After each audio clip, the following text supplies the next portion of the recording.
রান্নাঘরে। তা চলো, গণেশ পুজো আসছে সামনে। তা দেখো গণেশ পুজোর জন্য মোদক বানাচ্ছি কিভাবে, গোবিন্দভোগ চাল দিয়ে। আর চলুন পুরো ভিডিওটা দেখো। দেখো এখানে 2 প্যাকেট দুধ আছে, আর এইখানে আছে গোবিন্দভোগ চাল। গোবিন্দভোগ চালটাকে 2 ঘন্টার জন্য ভিজাতে দিয়েছিলাম, ভিজে গেছে। তা দুধটা প্রথম বসিয়ে দেবো, ধরিয়ে দিয়েছি অল্প একটু। এইখানে জল দিয়ে দিচ্ছি, কড়াইটা গরম হয়ে গেছে দেখো জলটা। এবার আমি দুধটা ঢেলে দিলাম। দেখো চালটাকে একটু হালকা করে পেস্ট করে নেব, পুরো একদম মিহি করব না, একদম হালকা। চালের মধ্যে দেখো আমি 5টা এলাচ দিয়ে চালের সাথে আর একটু দুধ দিয়ে ভালো করে পেস্ট করে নেব।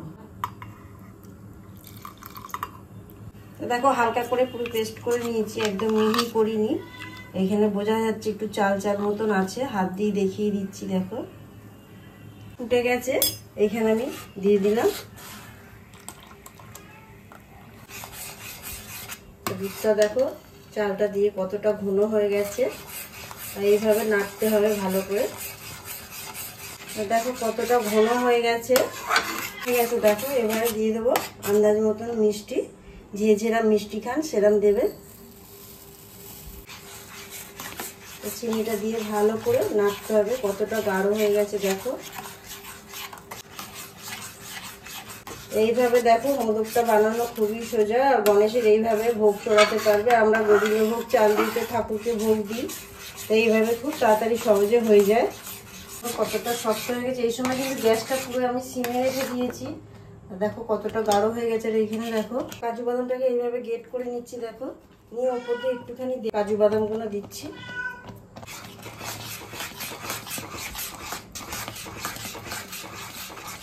দেখো কতটা শক্ত হয়ে গেছে। আর এখানে একটু কেশরের জল দিয়ে দিচ্ছি, দেখো দুধ দিয়ে ভিজিয়ে রেখেছিলাম।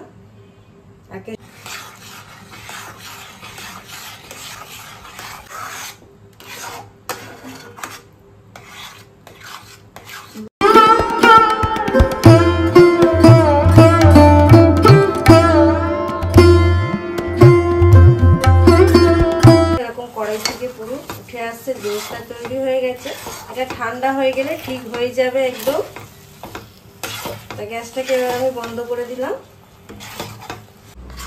দেখো একদম পুরো ঠান্ডা হয়ে গেছে সব একেবারে। এবারে আমি এইখানে একটু ঘি মাখিয়ে নেব। বাদামটা দেখো গেট করে নিয়েছিলাম, এইখানে প্রথম অল্প একটু দুদিকে দিয়ে দিচ্ছি। এরম ভাবে দিয়ে যা থাকবে এবারে এইখান দিয়ে নিয়ে নেব পাশ দিয়ে।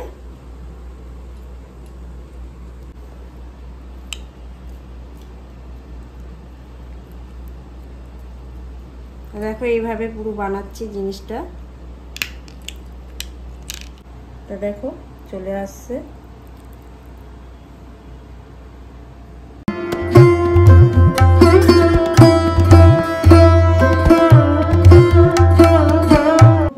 গোবিন্দভোগ চাল দিয়ে পুরো একদম গণেশের মোদক একদম রেডি হয়ে গেছে।